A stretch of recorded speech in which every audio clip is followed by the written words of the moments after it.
Good morning, students. Today I am going to teach you class 7. The chapter name is Comparing Quantities and the topic is Ratio and Proportion. Means आज हम ratio and proportion जो इसमें chapter में है comparing quantities में, उसको आज हम क्या करेंगे, डील करेंगे। उसमें से फर्स्ट जो हमारा टॉपिक है रेशियो। पहले हम रेशियो के बारे में बोलेंगे, फिर हम प्रोपोर्शन के बारे में बतलाएंगे। तो रेशियो एक्चुअली होता क्या है? तो रेशियो किसी भी एक्चुअली हम लोग नंबर से रिलेटेड, मैथ्स मतलब नंबर से रिलेटेड मैक्सिमम होता है, तो यहाँ पे नंबर से रिलेटेड है कि रेशियो किसी भी सेम काइंड मतलब एक तरह से सेम यूनिट का बात कर रहा है, और उसी का जब हम लोग फ्रैक्शन निकालते हैं एक का दूसरे से, तो उसी को हम लोग रेशियो बोलते हैं। जैसे अगर प्रॉपर वे में बोला जाता है, ratio of the same kind and in the same unit is the fraction of the other. समझने के लिए, जैसे यहाँ पे हम लोग दो नंबर एक तरह से है ना, वेरिएबल के रूप में लिए हुए हैं, तो ये रेशियो को हम लोग इस फॉर्म में लिखते हैं एक्चुअली, इसको ए रेशियो बी। बट ये एक्चुअली रेशियो का साइन है। ये जो साइन दिख रहा है वर्टिकली, जो 2 पॉइंट डॉट दिख रहा है, ये क्या है? रेशियो का साइन है। इसी को एक्चुअली इसका मतलब ही होता है डिवाइड। अब बीच में डिवाइड का साइन आ जाइए, इसका और इस टाइप का जो नंबर हो गया ए बाई बी के फॉर्म में, न्यूमरेटर और डिनोमिनेटर आ जाए, तो उसको हम लोग एक्चुअली फ्रैक्शन बोलते हैं। तो इस तरह का जो केसेस है, इसी को हम लोग फ्रैक्शन के रूप में ऐसे लिखेंगे। लेकिन इसको जब भी हम लोग पढ़ेंगे, इसको पढ़ेंगे, तो इसको हम लोग ए इज टू बी, मीन्स इस रेशियो को हम लोग इज टू बोलेंगे। ये प्रॉपर ऐसा नहीं कि हम लोग इसको ए रेशियो बी नहीं बोल सकते, उसको वैसा भी बोल सकते हैं, वो भी करेक्ट है, ए रेशियो बी। और लेकिन सबसे बेटर होगा कि इसको हम लोग ए इज टू बी पढ़े, मीन्स ये रेशियो को हम लोग वहां पे इज टू बोलेंगे। इसमें याद रखना है, ये फर्स्ट टर्म है, ये फर्स्ट है, ये सेकेंड टर्म, मतलब जो पहले आएगा उसको फर्स्ट टर्म, जो बाद में आएगा सेकेंड टर्म। जो फर्स्ट टर्म है उसको एंटीसीडेंट बोलते हैं, और सेकेंड टर्म को कॉन्सिक्वेंट बोलते हैं। फिर से बोल रहे हैं, फर्स्ट टर्म को हम लोग एंटीसीडेंट बोलेंगे, एंटीसीडेंट, एंड सेकेंड टर्म को हम लोग कॉन्सिक्वेंट बोले, है ना, कॉन्सिक्वेंट। अब इससे रिलेटेड कुछ हम लोग प्रॉपर्टी को जाने, ठीक है। रेशियो से रिलेटेड कुछ इंपॉर्टेंट प्रॉपर्टी है।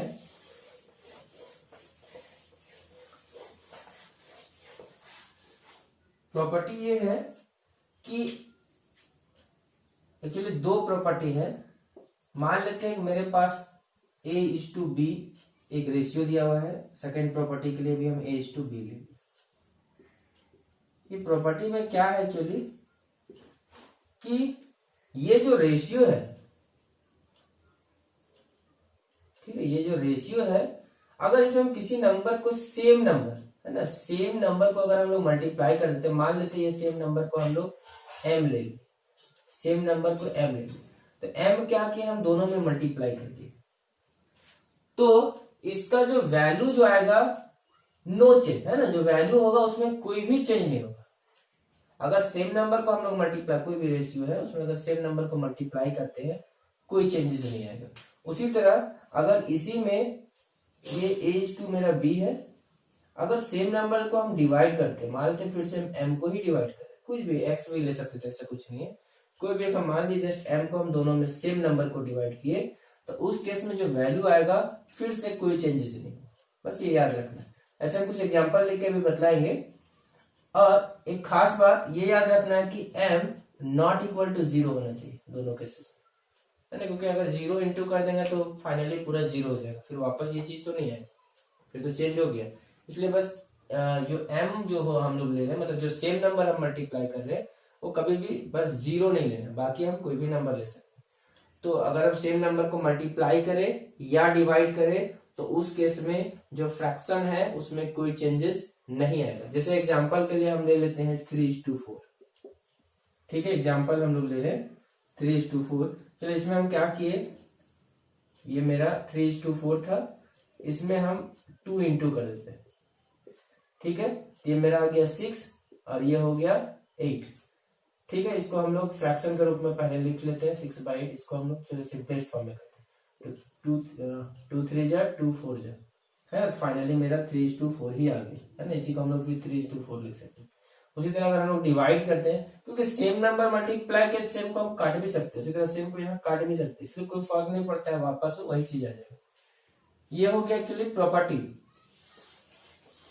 तो इसमें पहले थोड़ा सा हम लोग और जानेंगे। इक्विवेलेंट फ्रैक्शन पहले देख लेते हैं, सॉरी फ्रैक्शन नहीं है, रेशियो का बात कर रहे हैं हम लोग। इक्विवेलेंट रेशियो, जैसे हम लोग कोई भी अगर दो रेशियो लेते हैं, ठीक है, तो इक्विवेलेंट कब होगा, जब दोनों का जो फाइनल जो वैल्यू आता है वो सेम आना चाहिए। जैसे हम लोग दो रेशियो सेम ले लेते हैं, ठीक है, यहाँ पे ये 2/5 मीन्स ये रेशियो हम 2:5 के ले लिए, इसको हम फ्रैक्शन के रूप में। एक और हम क्या किए, रेशियो ले लेते हैं 5 नहीं, एक्चुअली हमको इक्विवेलेंट का एग्जांपल देना है, तो इक्विवेलेंट का ही लेंगे। ये ले लेते हैं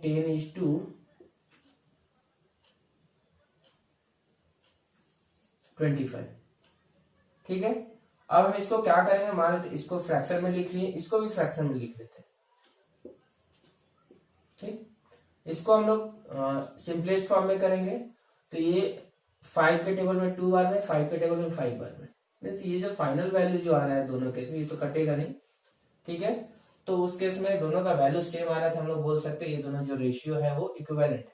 मीन्स फाइनल जो वैल्यू, फाइनल वैल्यू मतलब जब सिंपलेस्ट फॉर्म में जब हम लोग लिखेंगे, तो उस केस में अगर वो सेम आ रहा है तो उसको बोलेंगे इक्विवेलेंट। मीन्स हम लोग बोल सकते हैं कि ये रेशियो और ये रेशियो जो है वो क्या है, इक्विवेलेंट है। क्यों है, क्योंकि ये 2/5 लिख दिए, ये तो सिंपलेस्ट फॉर्म में नहीं हो रहा था, इसको एज इट इज रहने दिए। इसको भी हम लोग फ्रैक्शन के फॉर्म में पहले लिखे 10/25 इसको, और उसके बाद इसको सिंपलेस्ट फॉर्म में किए, काटने के बाद 2/5 आया एक्चुअली, तो दोनों सेम हो गया, इसलिए हम लोग क्या बोले, ये दोनों रेशियो जो है वो क्या है, इक्विवेलेंट है। अब एक चीज और ध्यान रखना है कि रेशियो हमेशा सिंपलेस्ट फॉर्म में लिखना चाहिए। जैसे इसको हम लोग कट किए है ना, ये मेरा 2/5 है, तो जो प्रॉपर जो एक्चुअली रेशियो का हम लोग बात करते हैं, मतलब सिंपलेस्ट फॉर्म का बात करते हैं। मीन्स उस समय सिंपलेस्ट फॉर्म कब बोलेंगे, जब हम लोग इसका जो एचसीएफ निकालते हैं, HCF1, मतलब HCF1 कहने का मतलब है 1 के अलावा कोई और इसको डिवाइड ना करे दोनों को, है ना, मतलब कॉमन फैक्टर जो 1 के अलावा कोई नहीं। जैसे यहाँ पे 2 को सिर्फ 2 जो है वो सिर्फ 2 को डिवाइड करेगा, 5 है सिर्फ 5 को करेगा, बाकी ऐसा कोई नंबर नहीं है, मीन्स कोई ऐसा कोई भी नंबर नहीं जो दोनों को डिवाइड करे, 2 और 5 बोथ को। लेकिन हाँ 1 है जो 2 और 5 दोनों को करेगा, 1 है जो 10 और 25, 1 तो है, 1 तो ऐसा नंबर है जो सबको डिवाइड करता है, इसीलिए 1 को नहीं लेना है। 1 को छोड़ के अगर कोई नंबर बोथ मतलब दोनों को अगर डिवाइड कर रहा है, मीन्स कॉमन अगर दोनों का फैक्टर है 1 के अलावा, तब फिर हम लोग नहीं बोलेंगे वो सिंपलेस्ट फॉर्म है। लेकिन अगर सिर्फ 1 है तो बोलेंगे हाँ सिंपलेस्ट फॉर्म है। मीन्स और अब नहीं काटना चाहिए, जैसे इसको काटने के बाद 2/5 है, 2/5 को और हम लोग नहीं काट सकते, इसीलिए इसको बोले हम लोग सिंपलेस्ट फॉर्म में हो गया कन्वर्ट, ठीक है।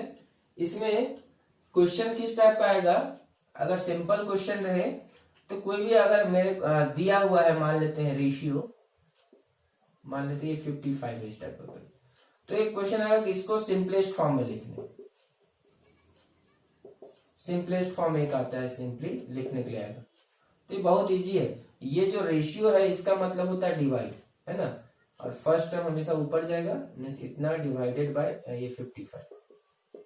इसको 11 के टेबल में काटा जा सकता है, 11 के टेबल में 3 बार में, 11 के टेबल में 5 बार में, मीन्स ये 3/5 हो गया। और फाइनली जब इसको हम लोग रेशियो के फॉर्म में लिखेंगे तो इसको हम लोग लिखेंगे 3:5, तो ये हो गया सिंपलेस्ट फॉर्म। ये इस टाइप का क्वेश्चन, इससे एकदम जो सबसे इजी है वो आ सकता है कि कोई भी अगर रेशियो गिवन है तो उसको सिंपलेस्ट फॉर्म में लिखने के लिए। एक जो थोड़ा सा डिफरेंट है जिसको रेशियो में कन्वर्ट करने के लिए आएगा, स्टेटमेंट में दिया रहेगा, जैसे हम लोग कुछ भी एक ले रहे हैं, जैसे इस टाइप का लिखा हुआ है 2 मीटर टू 24 सेंटीमीटर, ठीक है, ये 24 सेंटीमीटर, इसको बोल रहा है कि रेशियो में कन्वर्ट करना है ना। इस question actually convert into ratio. तो जब हम रेशियो का डेफिनेशन बता रहे थे, तो रेशियो हम लोग तभी फाइंड करते हैं जब दोनों का यूनिट सेम होता है। मीन्स एक चीज ध्यान रखना है कि हर हाल में ये जो यूनिट दिख रहा है वो सेम होना चाहिए। यहाँ पे मीटर है, यहाँ सेंटीमीटर है, डिफरेंट हो गया है ना, डिफरेंट हो गया। मतलब अगर हमको रेशियो निकालना है तो हर हाल में यूनिट सेम होना चाहिए। तो यूनिट सेम होगा तो या तो हम मीटर को सेंटीमीटर में करेंगे या सेंटीमीटर को मीटर में करेंगे, मतलब किसी एक को तो करना पड़ेगा। तो अगर इजी वे में बनाना है तो ज्यादा बेटर होता है जो बड़ा यूनिट होता है ना, जो लार्जर यूनिट होता है उसको स्मॉलर में कन्वर्ट करना। यहाँ पे मीटर और सेंटीमीटर में कौन सा यूनिट बड़ा है, तो मीटर बड़ा यूनिट है। तो हम लोग इसी को क्या करेंगे, 2 मीटर को ही हम लोग सेंटीमीटर में कन्वर्ट करें। तो यहाँ सीधा सीधी बहुत आसान है, उसके लिए यूनिट याद करना जरूरी है। यहाँ लिखेंगे since 1 metre equal to 100 centimetre. ये हम लोग जानते हैं है ना, ये यूनिट है एक्चुअली कि 1 मीटर में ऑलवेज 100 सेंटीमीटर ही होता है, इसलिए 2 मीटर में कितना हो जाएगा, तो 2 इंटू 100 मीन्स ये हो गया मेरा 200 सेंटीमीटर। ठीक, अब हम लोग इसके जगह पे 2 मीटर के जगह पे हम लोग लिख सकते हैं इजिली कि 200 सेंटीमीटर, 224 सेंटीमीटर। बस ये साफ दिख रहा है कि यहाँ पे भी सेंटीमीटर, यहाँ पे भी सेंटीमीटर, दोनों जगह सेंटीमीटर में कन्वर्ट हो गया, मतलब अब यूनिट सेम होगी। अब हम लोग आसानी से इसका क्या कर सकते हैं, रेशियो को निकाल सकते हैं है ना। तो उसके रेशियो को निकालने के लिए हम लोग पहले इसको क्या करेंगे, फ्रैक्शन के फॉर्म में लिखेंगे। जैसे ही सेम यूनिट होगा, ये जो यूनिट होगा ऑलवेज कट जाएगा है ना, यूनिट ऑलवेज कट जाएगा। और इसके बाद हम लोग ये जो नंबर दिख रहा है इसको भी हम लोग सिंपलेस्ट फॉर्म में करें। अगर 4 के टेबल में लें तो 4 के टेबल में ये 4 के टेबल में 6 बार में, ये 4 के टेबल में 5 और ये 0 50 बार में। फिर से ये 2 के टेबल में कट रहा है, 2 का टेबल में ये 3 बार में और ये 2 का टेबल में 25 बार में। 25 और 3 के बीच में कोई ऐसा नंबर नहीं है 1 के अलावा जो इसको डिवाइड कर सके, मीन्स कॉमन फैक्टर सिर्फ 1 बचा। और मतलब ये सिंपलेस्ट फॉर्म में आ चुका है, मतलब ये हमारा जो बच गया वो 25/3 बचा। अब इसको हम लोग को जब रेशियो में लिखेंगे तो इसको 25:3। यहां से एक चीज बात निकल के आया, जब हम लोग फाइनली रेशियो में लिखे तो यहाँ पे कोई यूनिट नहीं दिख रहा है। जब क्वेश्चन था वहां पे यूनिट दिखा, डिफरेंट था तो पहले उसको हम लोग सेम किए, बट फाइनल आंसर जब लिख रहे हैं तो वहां पे कोई यूनिट नहीं दिख रहा। तो एक कंसेप्ट यहाँ से आया है कि रेशियो का कोई भी यूनिट नहीं होता है, मीन्स नो यूनिट। मतलब फाइनल आंसर अगर हम रेशियो में लिखते हैं, कहीं पे भी अगर रेशियो में लिखा हुआ तो वहां पे यूनिट कभी नहीं दिखेगा।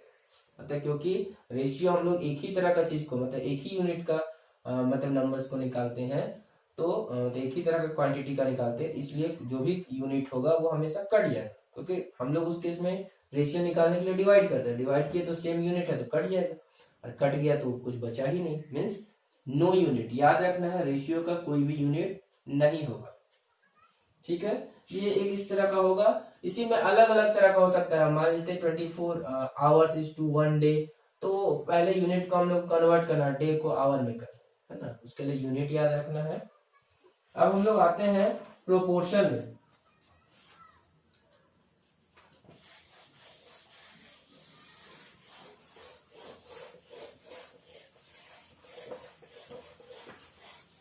अब हम लोग आएंगे इसमें प्रोपोर्शन में, इसके बारे में हम लोग बात करेंगे।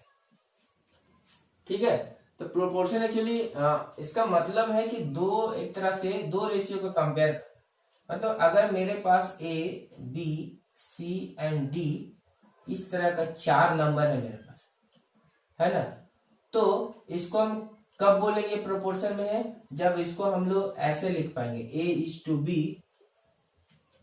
अभी हम इसको इक्वल टू का साइन देते हैं, मीन्स A:B अगर इक्वल हो जाए C:D,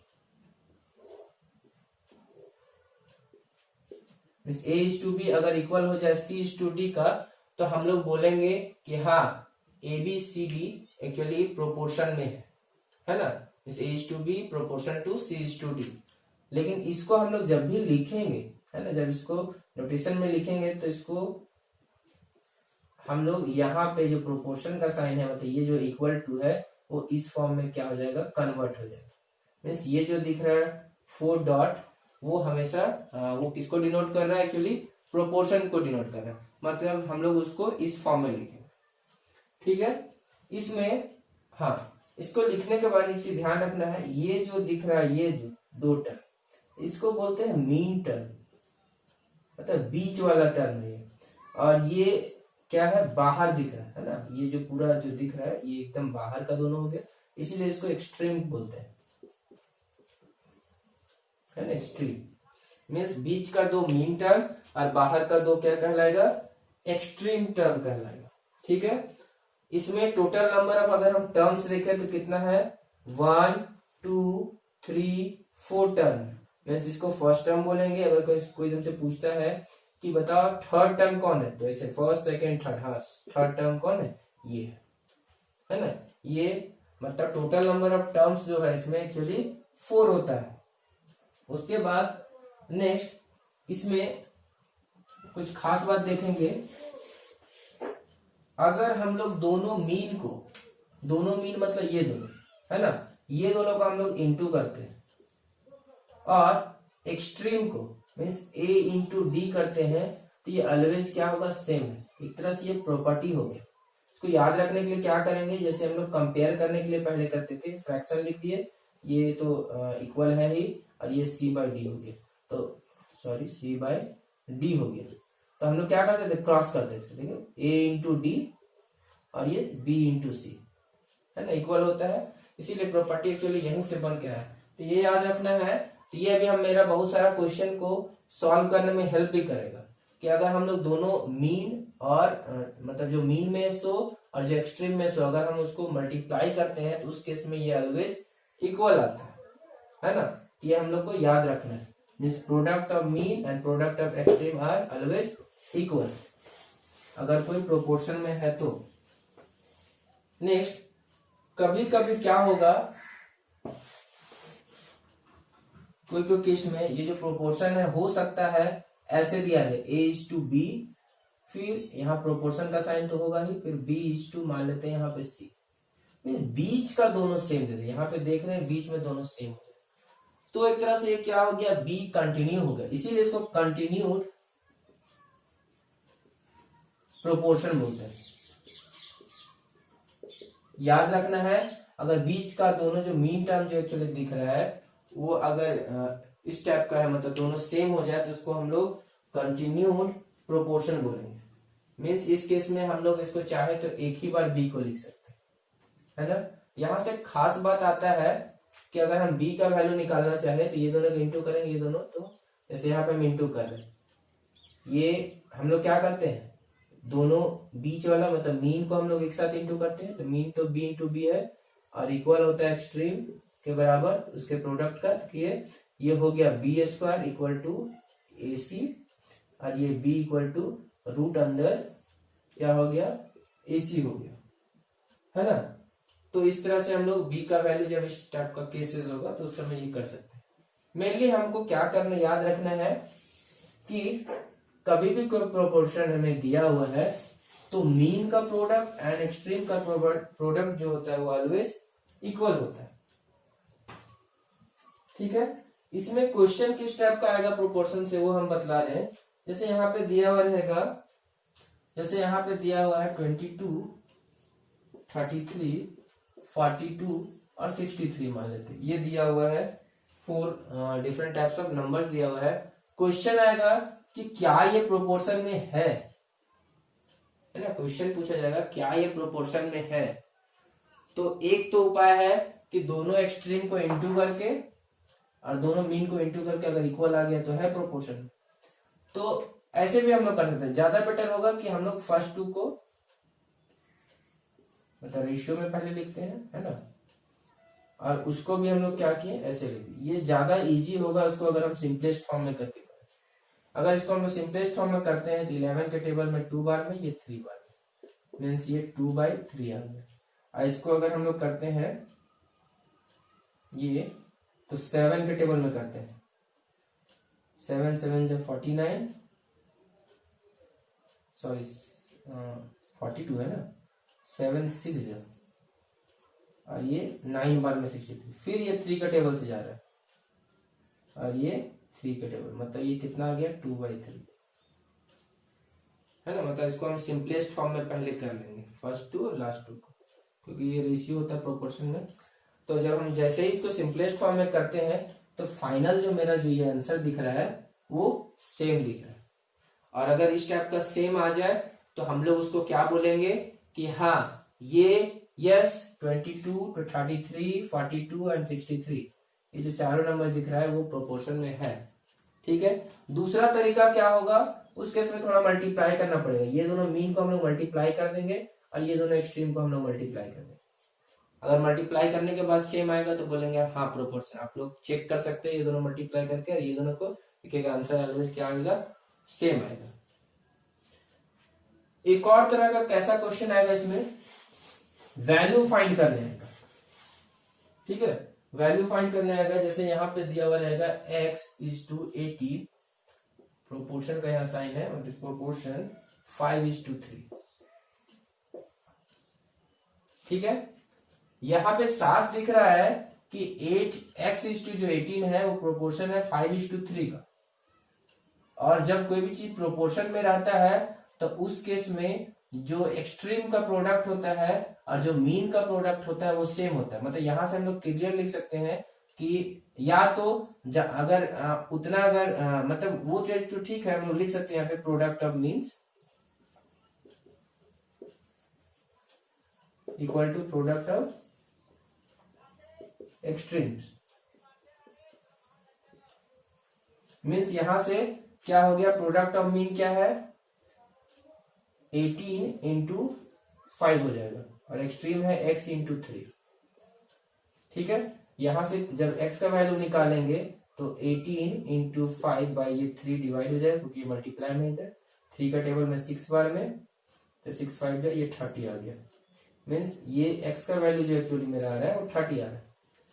हम ये चीज बोलना चाह रहे थे एक्चुअल में कि इतना हमको लर्न करने का जरूरत नहीं है, सीधा सीधी इसको हम लोग क्या करेंगे, फाइनली हम लोग पहुंचेंगे यहीं पे, ये x बाई 18 इक्वल टू, क्योंकि प्रोपोर्शन में ये इक्वल हो जाएगा, ये हो जाएगा 5/3। ध्यान से देखा जाए तो x into 3 equal to 5 into 18 दिख रहा है। इसलिए कोई अलग से याद करने की जरूरत नहीं, उसको फ्रैक्शन में करके क्रॉस मल्टीप्लिकेशन करेंगे तो ये चीज, मतलब कुल मिला के हम लोग का फाइनली आता यही चीज है कि product of mean equal to product of extreme. इस तरह से हम लोग करके क्या कर सकते हैं, किसी भी अगर कोई प्रोपोर्शन में है तो अननोन क्वांटिटी का वैल्यू हम लोग फाइंड कर सकते हैं। ओके, तो इस तरह आप लोग को रेशियो एंड प्रोपोर्शन से रिलेटेड सारा टॉपिक याद रखना है, कॉन्सेप्ट क्लियर रखना है, और उससे रिलेटेड जो भी क्वेश्चन होगा उसको फिर सॉल्व करना है। Okay, thank you.